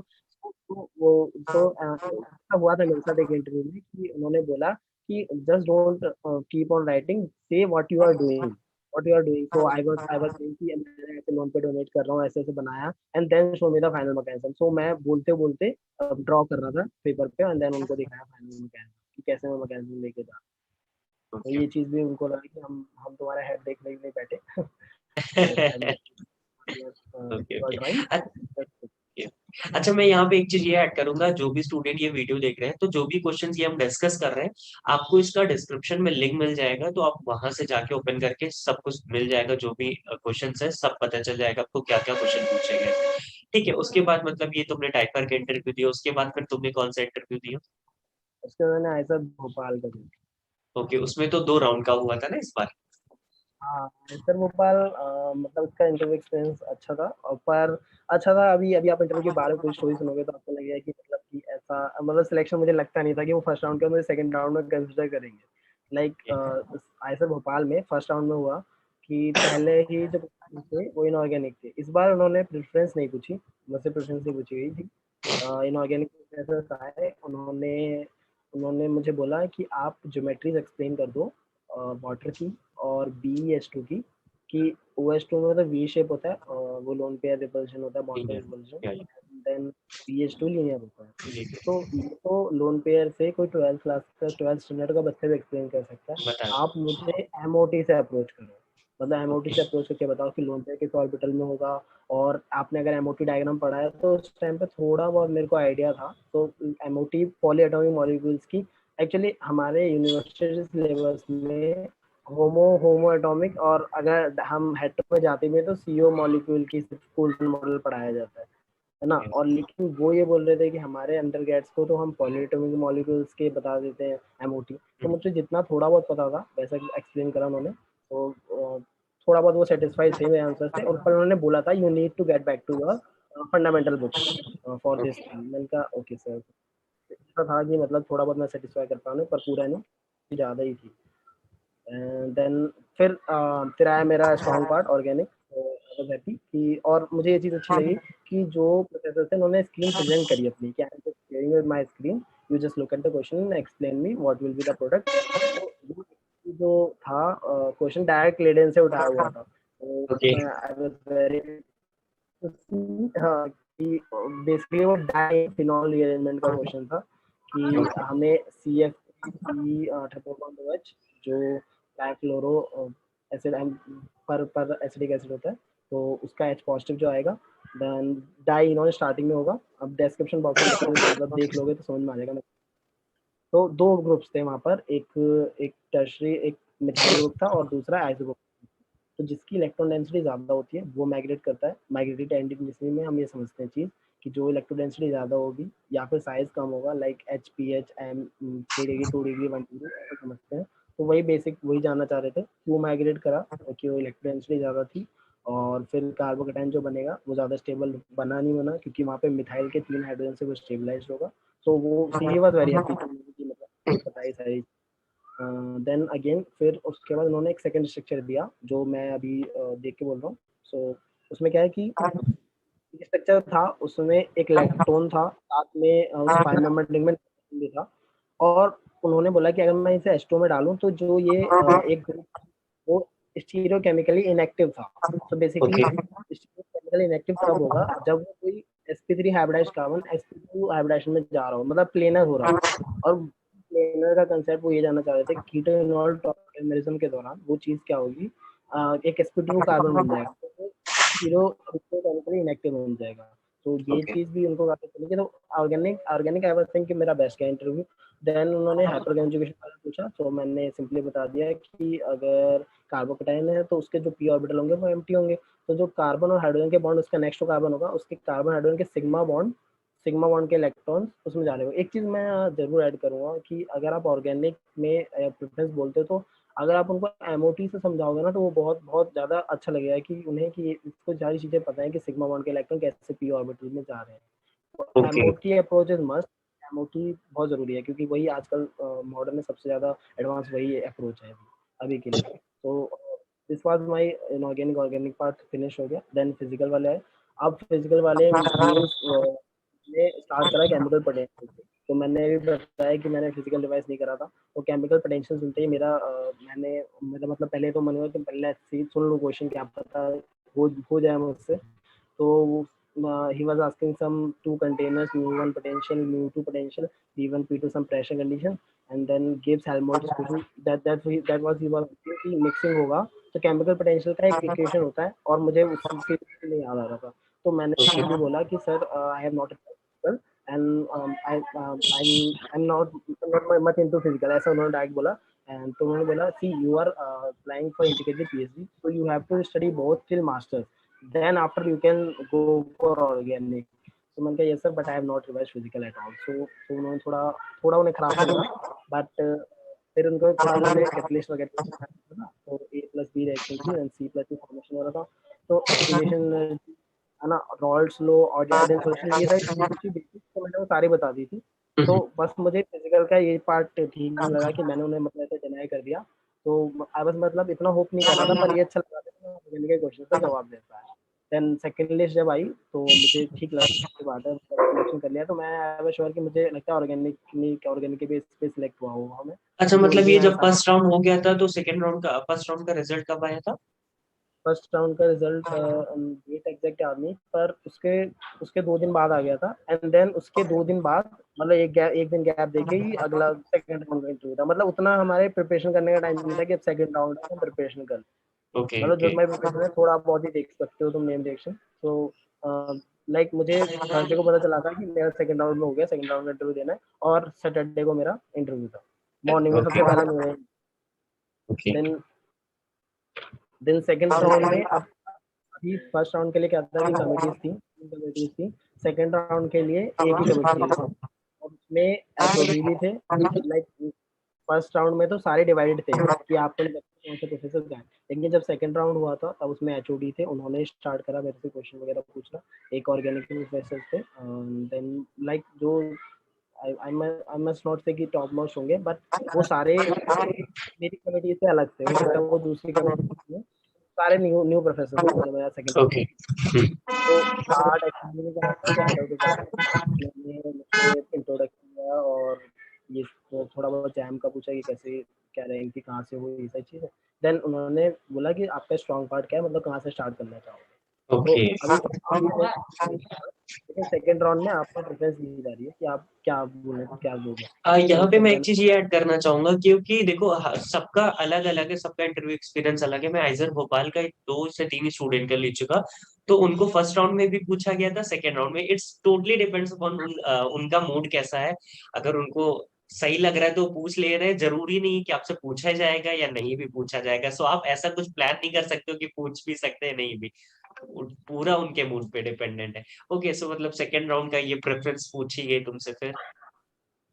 फिर मैंने अपने ऑर्गेनिक स्ट्रॉन्ग पार्ट बोला।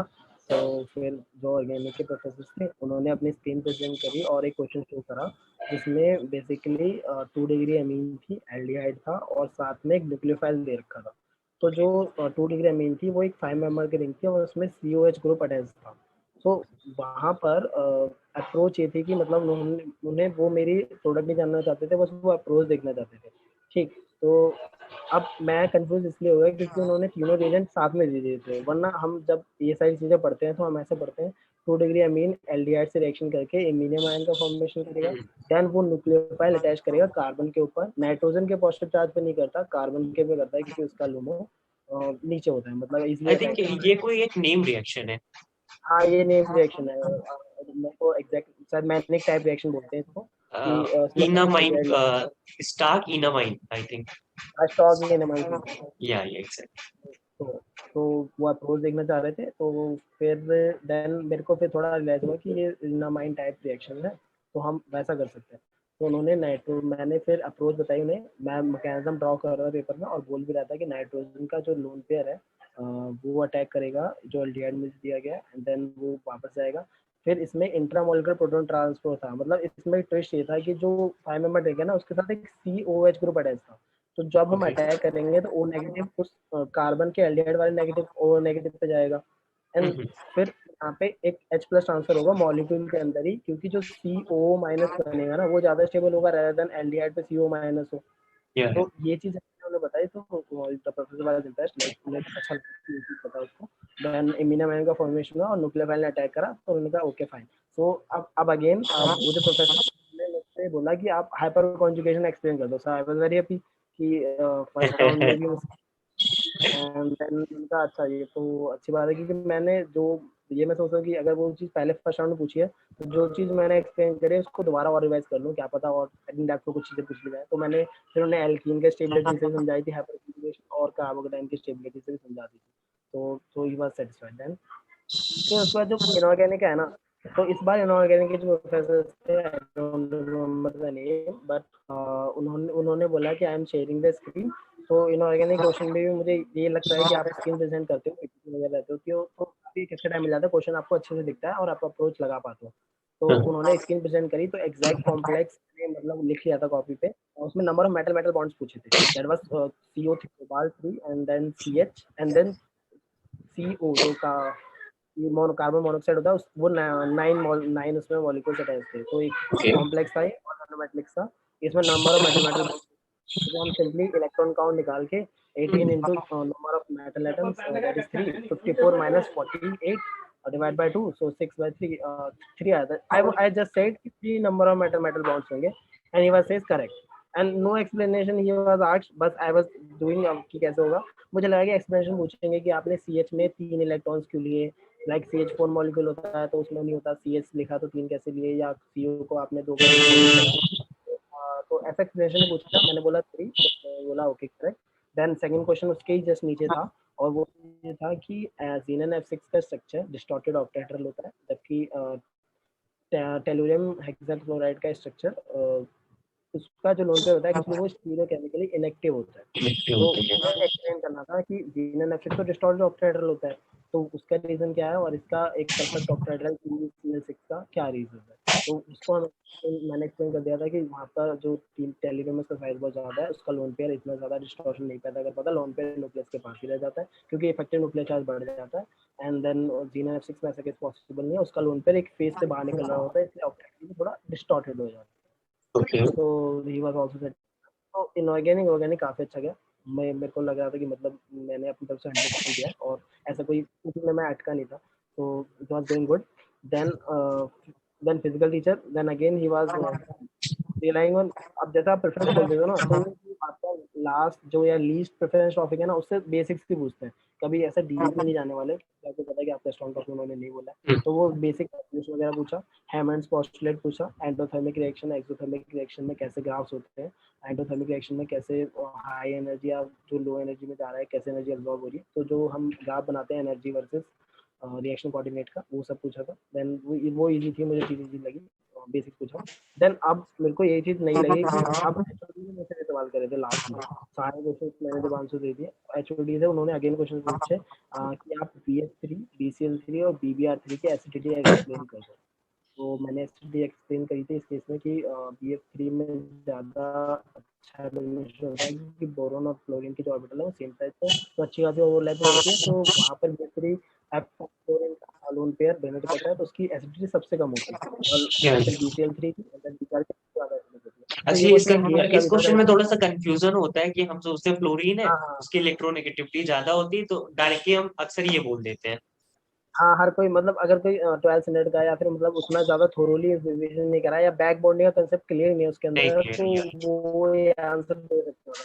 है। तो बेसिकली वो मेरे को क्वेश्चन पूछने का अप्रोच ये हो सकता है कि ये जानना चाहें कि ये बिल्कुल बेसिक बात करता है या फिर थोड़ी मोटी अप्रोच। तो मुझे इस चीज़ का पता था और इसका एक गेट प्रीवियस ईयर क्वेश्चन पहले ही आया है, तो मैंने मतलब उस क्वेश्चन सॉल्व करना था। तो फिर मैंने देखा तो उसमें अप्रोच पता थी, तो ये बेसिक मॉलिक्यूल तो मैंने आंसर दे दिया था। सो फिर उन्होंने थोड़ा ट्विस्ट लाया और ये यही मेरे को लगा था कि थोड़ा समझ में आया कि उन्होंने AlCl3 मॉलिक्यूल दे दिया और अब बोला कि इसमें 3p3 पे ओवरलैपिंग है पर बैक बॉन्डिंग नहीं है, तो आप एक्सप्लेन कर दो क्यों नहीं हो रहा। तो आई वाज ओके। उस टाइम क्योंकि मैंने जब उन्होंने बोला कि BS3 में 2p4 ओवरलैपिंग, BS3 में 2p3 थी और उसमें 2p4 थी, तो ओवरलैपिंग अच्छी नहीं है, तो लुइसिडिटी बढ़ जाएगी। तो AlCl3 में ऐसा क्यों नहीं हो रहा जबकि 3p3 पे ओवरलैपिंग है, तो उसका कुछ और रीजन होता है एंड मुझे ऐसे रिमेंबर नहीं था, और मैंने अभी सब मुझे देखना है क्योंकि थोड़ी हाई लेवल की चीज़ है, तो मैं देखूंगा बाद में। एक्चुअली तो यहाँ यही पे मुझे ठीक जो लगा मुझे था, याद बाकी है क्वेश्चन। एल एक्चुअली होता क्या है, शायद जहां तक मेरा अप्रोच है AlCl3 वो डाइमराइज कर जाता है, Al2Cl6 बना लेता है। सो कहीं ना कहीं जब हाँ, ये उसका हम वो जो या एग्जैक्टली सो वहां पे उसके जो पी डोनेट करता ऑर्बिटल्स है। या मतलब अगर यही मुझे लगता है यही अप्रोच होगा शायद। हाँ, तो मतलब मैंने इतना बताया था कि फ्रिडल क्राफ्ट रिएक्शन बताया था कि AlCl4 बताया था, पर वही कि एग्जैक्ट रीजन नहीं पता कि मतलब 3p3 पे ओवरलैपिंग क्यों नहीं है। ओके तो बस इतना ओके फाइन, तो उन्होंने कहा कि we will inform you. So Saturday को हुआ इंटरव्यू, देन उनका मेरे को मंडे को कॉल आया था कि आपका सिलेक्शन हो गया, आपका ऑफर लेटर जो है हम आपको मेल कर देंगे, आप डॉक्यूमेंट्स वगैरह दे दो, ऑफर लेटर आपका इशू हो जाएगा।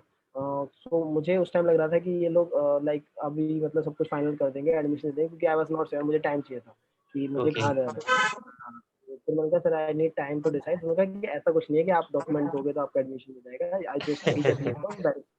ओके तो था, तो फिर उन्होंने बोला ठीक है, इतना ऐसे भोपाल में था, वो कॉल से कांटेक्ट कर रहे थे। ऐसा भोपाल में काफी मतलब कोऑर्डिनेशन अच्छा था, इंटरव्यू से पहले भी, इंटरव्यू के बाद भी।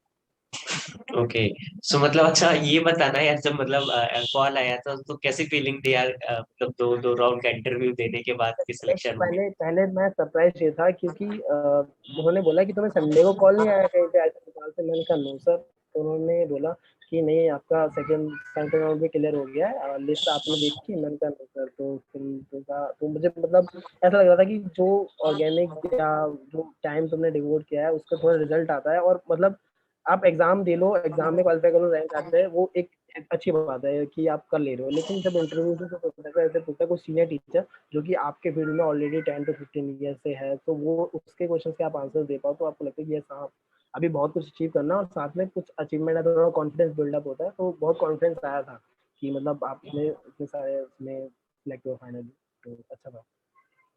ओके सो मतलब काफी अच्छा एक्सपीरियंस रहा। उसके बाद फिर तुमने कौन सा इंटरव्यू दिया था? देन लास्टली मैंने आईएसएफ पुणे का इंटरव्यू दिया था। ओके तो सो आई वाज उसका full of confidence. ISF Pune में आई डोंट नो कि ऑन व्हाट बेसिस मतलब उन्होंने सिलेक्शन क्यों नहीं किया, लेकिन इंटरव्यू तो मेरा मतलब बहुत बहुत ही अच्छा गया था। लाइक आई विल से कि मेरा अब तक जो जितने भी इंटरव्यू थे, 5 इंटरव्यू में बेस्ट इंटरव्यू था आईएसएफ पुणे का, जो लास्ट में दिया। मेरा एक फ्रेंड था तो आइजर, अभी मतलब उसकी रैंक थी मतलब वो एनआईटी राउरकेला में था, उसने फिर भी पेपर दिया था तो उसकी 300 समथिंग रैंक थी। सो उसका अभी आइजर पुणे में मतलब सिलेक्शन हो गया था। हम्म, अब एक्चुअली स्टार्टिंग में जो एचओडी थे ऐसा पुणे के, उन्होंने उन्होंने इंट्रोडक्शन मांगा मेरा। तो मैंने जब बोला कि मेरी रैंक 135 है, तो उन्होंने बोला you must be getting some decent IIT, which IIT you got in JAM counselling first round. So मैंने कहा IIT Delhi I got. So फिर उन्होंने बोला if you are getting IIT Delhi, have you given any interview for other institute? मैंने कहा, और जो Eicher Pune का इंटरव्यू था मंडे को मेरे को इन्फॉर्मेशन मिली थी, वेडनेसडे को था मेरा इंटरव्यू आईसर पुणे का। ओके तो उन्होंने बोला have you given other interviews at other writers IISER? तो मैंने कहा yes sir, I have given at IISER Bhopal and I have selected there and for integrated PhD. उनका so you have got 2 offer letters from IIT Delhi and IISER Bhopal, so what made you appear at this interview at IISER Pune? तो मैंने ऐसा पुणे का थोड़ा senior और teacher सुना था कि काफ़ी रिसर्च अच्छी है, तो मैंने यही चीज़ सेम चीज़ बोली थी मैंने। उनका okay, so let's start with interview. तो फिर उन्होंने पूछा है कि तो जो एचओडी थे भोपाल के केस में, तो वो इनऑर्गेनिक थोड़ा उनका फील्ड था, लेकिन इस बार इनका ऑर्गेनिक का फील्ड था। तो उन्होंने स्टार्ट करा पीके वैल्यूज पे, एक बेंजीन रिंग में, यहाँ पे और प्रेफरेंस पूछी ही थी। प्रेफरेंस उन्होंने ऐसे कोई डायरेक्ट नहीं पूछा था कि आप क्या किसमें जवाब देना चाहोगे, बस स्टार्ट कर दिया था एचओडी ऑर्गेनिक से, तो उन्होंने स्टार्ट कर दिया। ओके तो हाँ, सो एक बैंड से डायरेक्टली ओएच ग्रुप अटैच करा, देन उसके मेटा पे CH2OH ग्रुप अटैच करा। सो वो पीके में जानना चाह रहे थे कौन ज़्यादा इफेक्ट होगा। सो जो OH डायरेक्टली अटैच है वो उसका O माइनस जब बनेगा तो वो लोकलाइज में जा सकते हैं बेंजीन के, तो उसका पीके कम होगा, मोर एसिडिक होगा। CH2OH का कम होगा। फिर उन्होंने अलग अलग बेस लेके बोला can you name some weak base? अगर वीक बेस होगा तो कौन सा H+ एक्सट्रैक्ट होगा, कौन सा नहीं होगा, क्यों नहीं होगा? तो B2S लाइक K2CO3 Na2 की मैंने एग्जांपल दिया, और वो एब्स्ट्रैक्ट कर सकता है जो बेंजीन से डायरेक्टली OH अटैच्ड है, और जो CH2 से अटैच्ड है उसको नहीं करेगा, क्योंकि वो स्टेबलाइज नहीं होने वाला जितना दूसरा स्टेबलाइज होगा। फिर उन्होंने कुछ स्ट्रॉन्ग बेसिक एग्जांपल दिए लाइक LDA या सोडियम हाइड्राइड। हाइड्राइड इतना स्ट्रॉन्ग बेस क्यों होता है, ये सारी चीजें। तो यहाँ पर मैंने ये चीज करी कि आप के वैल्यू शिफ्ट करके, मतलब तुम क्या गैस करो क्या होगी, 2 होगी, 3 4 ऐसा समझते हैं। तो हम जब हम ये समझते हैं कि नेगेटिव हुआ तो बहुत ठीक है, अगर 1 2 है तो नॉर्मली एसिडिक है, वो उतना ज्यादा नहीं है, और जितनी ज्यादा पीके ज्यादा होगी उतना ज्यादा वो बेसिक बनता जाएगा। तो आई थिंक सेइंग कि होना चाहिए सर इस तरीके से। और अलग अलग बेसिक कंडीशन थी। देन इनऑर्गेनिक वाले आए, उन्होंने उन्होंने एक्चुअली एग्जाम का प्रीवियस ईयर पूछ लिया था। NO2 पॉजिटिव दिया, NO2 दिया मॉलिक्यूल, और एक NO2 माइनस दिया, और बॉन्ड एंगल कंपैरिजन बोलता है। ये बहुत ही पुराना एग्जाम का प्रीवियस ईयर। फेमस क्वेश्चन है ये तो, मतलब कहीं ना कहीं सबने देखा होगा। हाँ, हाँ, ये आ ही जाता है, और मतलब ये जैम का क्यू है, और मैंने मतलब एनालाइज करा क्यू, तो मेरे को लगा कि ठीक है ये तो तो मैंने एक्सप्लेन कर दिया NO2 पॉजिटिव का ज़्यादा होगा, then NO2 and NO2 minus. तो रीज़न मैंने बताया कि वो लीनियर होगा, एंड N2 पॉजिटिव लीनियर होगा, देन NO2 के इसमें रेडिकल होगा एक इलेक्ट्रॉन, तो उससे ज़्यादा रिपल्शन नहीं आएगा, पर थोड़ा बहुत आएगा, एंड N2 माइनस के इसमें एक लोन पेयर होगा, तो सबसे ज़्यादा रिपल्शन आने वाला है। तो NO2 पॉजिटिव का ऐसे आई विल से कि लीनियर होगा, तो 170 180 एग्जैक्ट होगा एग्जैक्टली। तो उन्होंने वो बॉन्ड एंगल की वैल्यू वगैरह ही पूछ रहे थे। देन इतना था इनऑर्गेनिक, इतना ही पूछा मैंने ज़्यादा। फिर देन उसके बाद हमसे थोड़ा 10th का बेस भी पूछा गया। मतलब अब तक जो थे इंटरव्यू में सबमें ये पूछा कि आपको 10th का बेसिक आना चाहिए, like why sky is blue. मेरे कुछ से पूछा why sky is blue, why sun is red at sunrise sunset, कुछ कुछ से पूछा। मतलब मेरे को पहली बार ये मेरे को ये पूछा जा रहा था। तो वो क्या कहते होता है, स्कैटरिंग होती है, तो फाइन पार्टिकल होते हैं, वो उनका साइज इतना छोटा होता है कि वो शॉर्टर वेवलेंथ जो कि ब्लू कलर होता है उसको स्कैटर करते हैं, and that's why sky colour is blue. तो मैंने इसे एक्सप्लेन करा, तो ये इजीली हो गया था। देन फिर उन्होंने कन्वर्जन के पूछे, ऑर्गेनिक में आ गए, ऑर्गेनिक के प्रोफेसर दोबारा आ गए, एक और प्रोफेसर थे। तो उन्होंने कन्वर्जन में पूछा कि आप बेंजीन को ब्रोमो बेंजीन कैसे बनाओगे, तो कंडीशन ने बताई कि Br2 और FeBr3 हमने किया, देन बन जाता है। फिर बेंजीन से फिनॉल का पूछा, तो एक बार के लिए आई वाज कि मतलब बेंजीन में फिनॉल बहुत सारे रिएक्शंस हैं। मैंने कहा कि sir we can use an number of steps, क्योंकि मैं फिर एक कन्वेंशनल पाथ से जा रहा था कि पहले नाइट्रेशन करो, देन उसका रिडक्शन करो NH2 में, फिर डायहाइड्रेशन करो, देन उसके बाद अगर एक मीडियम मीडियम में उसको एक यहाँ ओवरशूट पे ना। एक और भी स्टेप डायरेक्टली था कि हम बेंजीन को हॉट वाटर के साथ अगर रिएक्शन कराते तो वो डायरेक्टली फिनॉल में कन्वर्ट हो हाँ जाता हाँ, इसके दो तीन थे स्टेप्स, तो पर मैंने कन्वेंशनल पे गया है, क्योंकि उस टाइम थोड़ा वैसा है, तो हम है। हमारा हाँ हाँ कन्वेंशनल तरीका। तो डीप डाउन हमने अंडरस्टैंड किया कि पूरी निकल के आती है बाहर, कि आप जो मेमोरी वाली है वो चीज़ नहीं पाते। तो वो उसको मैंने एकदम वगैरह लिखा, और लिखते हुए बोल भी रहा था, देन फाइनल मैंने दिखाया, तो ही वाज ओके फाइन। सो अभी तक कोई भी क्वेश्चन ऐसा नहीं था कि मतलब मैंने कोई स्किप करा या फिर मैं नहीं बता पाया, मुझे काफ़ी सेटिस्फाई लगा था। देन फाइनली उन्होंने पूछा कि फिनॉल है और साइक्लोहेक्सेनॉल है, तो हम डिफरेंशिएट करेंगे उनको। सो आई वाज अगेन थिंकिंग कि NMR चेक कर लेंगे कि उनकी शिफ्ट वैल्यूज अलग होंगी, ये डेल्टा का बेस है, उसमें बेंजीन में ज़्यादा होंगी, वो बाहर होंगे, और इसकी मतलब में गया कि can you think of some simpler methods. तो आई वाज नॉट थिंकिंग कि मतलब सिंपलर मेथड में क्या पूछा जाए, तो लास्ट में बोला कोई लैबोरेटरी टेक्निक, कोई फिनॉल का टेस्ट तुमने करा। या देन या आई रिमेंबर कि हमने लैब FeCl3 से वो क्लीन या डर्टी के साथ फिनॉल के साथ और साइक्लोहेक्सेनॉल के साथ clean। तो वो FeOPA समथिंग बन जाता, देन वो फाइनली ओवर हो गया। तो मैंने कहा okay fine, we will inform you about what is the result etcetera. तो मतलब ऐसा पूरा रहा कि मतलब सारे इंटरव्यूज में मैंने कुछ ना कुछ आंसर नहीं दे पाया, लेकिन ऐसा पूरे में लाइक आई वाज थिंकिंग कि मतलब मेरा बहुत अच्छा गया। तो देन वाज इट कि मतलब ये लास्ट इंटरव्यू था। अच्छा, यहाँ पे मैं एक चीज ये पूछूंगा, देखो होता क्या है कि जब हम जैम का किसी स्टूडेंट ने पेपर दिया, क्योंकि इंटरव्यू का नाम हम सुनते हैं ना, थोड़ा सा कहीं ना कहीं डर होता है, सबको होता है इंटरव्यू। तो मतलब तुमने इतने सारे इंटरव्यूज दिए, तो तुम स्टूडेंट को क्या सजेशन देना चाहोगे कि मतलब इंटरव्यू को फेस कर सके वो इजी तरीके से। हाँ, मैं स्टार्टिंग में मेरे को भी यही सेम केस लगता था कि मतलब इंटरव्यू क्या है, कैसे पूछेंगे, कि आप वो एकदम स्क्रीन से बाहर आके एकदम वो ये नहीं बोलेंगे आंसर बताओ, या जो एक कोड का होता है कि वो कि एकदम से आंसर पूछे कैसे बता पाएंगे। एग्जाम में क्या होता है, क्वेश्चन आपके सामने है, आपके पास एक फुल टाइम है, आप आराम से सोचो, आप जितना टाइम अपने प्रेफरेंस के साथ कंफर्टेबल के हिसाब से आंसर दे सकते हो। आप इंटरव्यू में क्या है, वो डायरेक्ट पूछ रहे हैं, आपका एकदम से आंसर एक्सपेक्ट कर रहे हैं। सो मैं कहूँगा कि आपको काम रहना है, कोई क्वेश्चन वो कोई रॉकेट साइंस से पूछने वाले या कोई ऐसी चीज़ में पूछेंगे जो तुम्हारे सर के ऊपर जाएगी। जो बेसिकली तुमने चीज़ें पढ़ी हैं वही पूछेंगे। आपको जो लगता है आप ऑनेस्ट होकर रहो, बताओ आपका कोई स्ट्रॉन्ग पॉइंट, अगर वो पूछता है तो जरूर एक स्ट्रॉन्ग पॉइंट लेके चलो। बाकी सब में थोड़ा थोड़ा रहेगा तो चलेगा, कोई इसमें इशू नहीं है। और मेरा तो यही था कि अगर ऑर्गेनिक से पूछेंगे तो I was full full of confidence कि मतलब मैं अप्रोच भी लगा पा रहा था कि किसी क्वेश्चन में अगर मेरे को नहीं भी आती क्या बनता है या फिर दिमाग से निकल गया तो मैकेनिज्म के थ्रू हम उससे सॉल्व कर पाएंगे। तो स्ट्रॉन्ग पॉइंट लेके चलना, काम रहना है, सोचने का टाइम फुल मिलता है। कई कई बच्चे मेरे मेरे कुछ फ्रेंड्स से मतलब मैंने पता चला कि वो जल्दबाजी के चक्कर में गलत आंसर भी दे रहे थे, तो उससे एक नेगेटिव इम्पैक्ट पड़ता है और वो मतलब फिर प्रोफेसर पहले दिन में डाउन कर देता है। तो तुम काम होकर आंसर दो, सोचने का पूरा टाइम मिलेगा। और कई बार वो हिंट भी दे देते हैं, तो तुम सोचते हुए अप्रोच लगा के बताओगे, आराम से आंसर दोगे, तो वो जरूर तुम्हारी बात सुन लेंगे और हिंट भी दे देंगे। तो फिर तुम एक अच्छा इम्पैक्ट जाएगा कि अप्रोच लगा रहे हो। कई बच्चे होते हैं कि डायरेक्ट मेमोरी बेस्ड है और डायरेक्ट आंसर दे दिया, तो मतलब इस तरीके से तुम थोड़ा सोचो, क्योंकि क्वेश्चन अगर पूछा है तो जरूर कुछ ना कुछ इसमें डाउट होगा। तो टाइम लो, फाइनलाइज करो और देन आंसर। Okay okay. अच्छा, कन्वर्सेशन एंड करने से बस लास्ट में एक चीज ये पूछूंगा, 2 लाइन में, अभी इस समय 6 महीना बचा है जैम एस्पिरेंट को, सो कुछ उनको एडवाइस देना चाहोगे कि वो किस हिसाब से अभी प्लान करें कि मतलब उनकी एक अच्छी रैंक आ सके?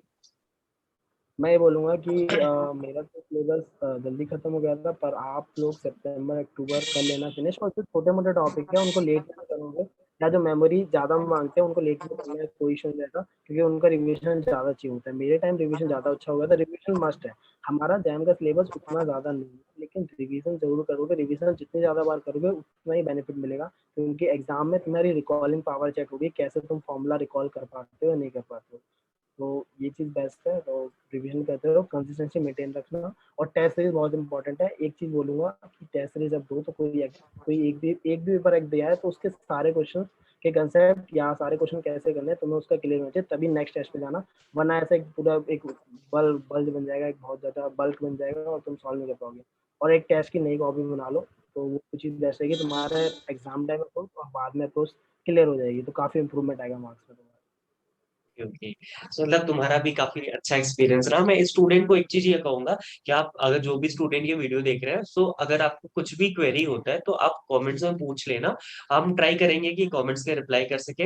And by the way Dipesh, thank you so much for giving us time and तुमने अपना एक्सपीरियंस शेयर किया। इट विल बी बहुत हेल्पफुल होने वाला ये वीडियो, क्योंकि हम अक्सर स्टूडेंट का ये होता है कि हम पहले से आइजर वगैरह जो भी बड़े इंस्टीट्यूट है उनका हमारे दिमाग में एक प्लान सेटअप होता है कि यार ये इतने बड़े इंस्टीट्यूट है तो पता नहीं मुझसे क्या पूछ लेंगे। सो कहीं ना कहीं थोड़ा सा डर होता है।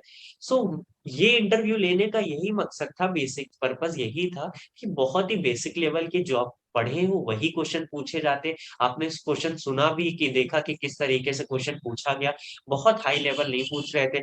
और साथ ही साथ आपको हिंट्स भी दे रहे थे, टाइम भी दे रहे हैं। सो कहीं ना कहीं पेशेंस, कॉन्फिडेंस, ये सारी चीजें आपको चेक करी जाती। सो यार thank you so much Dipesh, हमारे चैनल पे आने के लिए, अपना एक्सपीरियंस शेयर करने के लिए। हमारे टाइम अगर कुछ कोई ऐसा इंस्टीट्यूट या इनिशिएटिव होने वाला होता तो मुझे भी काफ़ी बेनिफिट लगता। पर यस कि अब मैं इसका पार्ट हूँ तो सीरियसली ये बहुत हेल्प करेगा। ओके ओके, सो या all the best for your future journey. हाँ, ज़रा चाहिए। Thank you. ओके।